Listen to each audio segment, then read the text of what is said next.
Marshall, first of all, thank you for your service. We're a better country than that. What you received is abhorrent, and I promise you part of the oversight commission this committee will look at each and every instance that American citizens have been denied their constitutional rights, however long it takes. So part of the oversight that we're doing now is making the record so that we can look into all of this. So your testimony is absolutely spot on. Mr. Mayor, one of the most difficult jobs in America being mayor of the city. And I can only imagine when you're trying to do your job and prevent it by both federal government and private entities. Can you say to us how you would like the Delaney Hall situation and as mayor?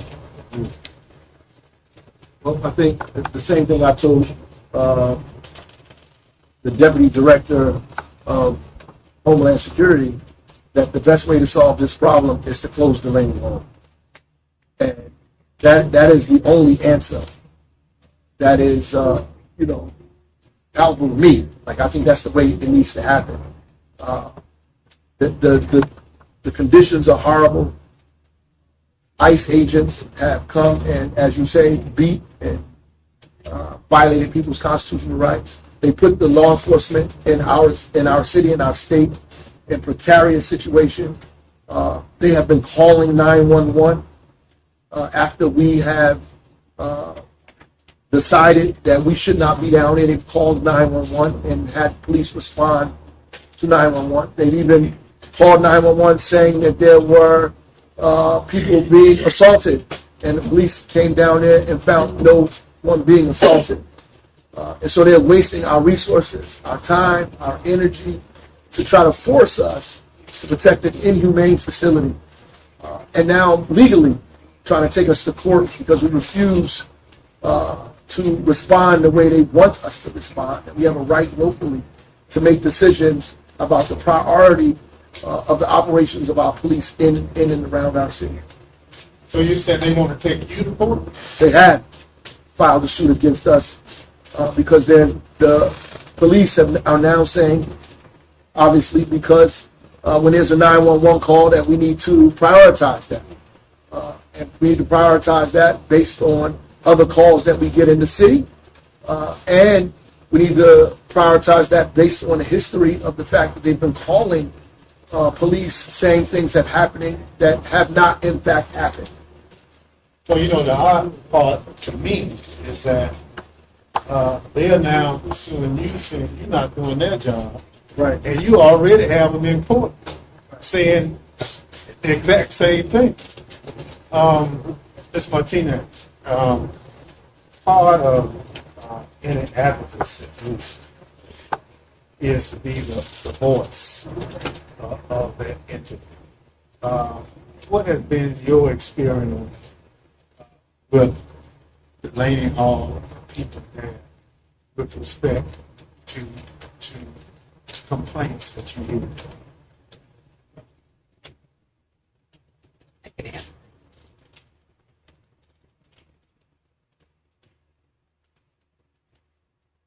Thank you for that question. What we're hearing from advocates that are on the ground every single day, and the families that come out of Delaney Hall after visitation, when visitation is even allowed, because they've continuously shut down visitation via group, are horrendous stories that come out. Even attorneys have been turned away from visiting their own clients. And the stories that we hear are of medical neglect, psychological torture. One story that I have is that there's a woman inside the detention center with multiple medical conditions. She has glaucoma, she has anemia, she has high blood pressure, and she has blood circulation issues. And her attorney and her family have continuously urged Geo Group to allow for her to have her medication and to no longer delay that medication. But Geo Group considers the medication and the treatment as cosmetic, and so they say, I don't care. I really want to shout out the folks that have been at the tent receiving families every single day. And that is the Eyes on ICE Coalition. There was a community member that was just recently released from detention. And I was in the tent, and I was providing interpretation. And I asked her what was her time like in Delaney Hall, and she just shook her head. And she told me that one day, she woke up, and she could not feel her arm. She suffers from anxiety and high blood pressure, and so she ran to the medical unit. And they took her blood pressure and told her everything's fine. But the whole day, for 24 hours, she was showing me the pinches that she had on her arm, trying to pinch herself to feel if she's actually like feeling anything on her arm. And she didn't. And she still had the scars. She was showing me the scars from her pinching herself to see if she had any feeling in her arm. She went back to the medical unit, and Geo Group employees realized that there was no batteries in the blood pressure machine that they were measuring her with. And they said, oh, your blood pressure is really high. Here's a Tylenol. And that's all they gave her. And so these are not just, 1, 2 stories that happen in Delaney Hall. This happens so much that it is a pattern. Geo Group is continuously at fault for medical neglect, and that's why Delaney Hall must be shut down. Thank you so much. I now recognize the young lady from New Jersey, Ms. McIver. Bye. Thank you, Ranking Brand. Thank you, Signature for our witnesses for your testimony. And thank you, Mr. Marshall, for your service. Thank you. I want to ask, I'm so thankful for you describing in quite detail the whole account you were detained by ICE. Thank you for that. I want to ask, did they need your rights to explain why you were being detained? Yes, they did read Miranda rights on initial detention that was put into the courtyard, but they did not explain the charges. But they did not explain any charges against me, and at this moment, I do not get back charges. And they did mention that they were approaching you because they thought you had knives and bear arms. I've never carried weapons my entire 15 months plus at Marines Avenue in City Hall. One thing that I want to reiterate about Eyes on ICE is that we are a purely peaceful movement. It is literally one of the 11 tenets of our organization. Thank you for that. Mayor Baraka, has the federal government provided any explanation for why you were arrested outside of Delaney Hall on federal trespassing charges, despite going into the oversight in the city in which you are the mayor of?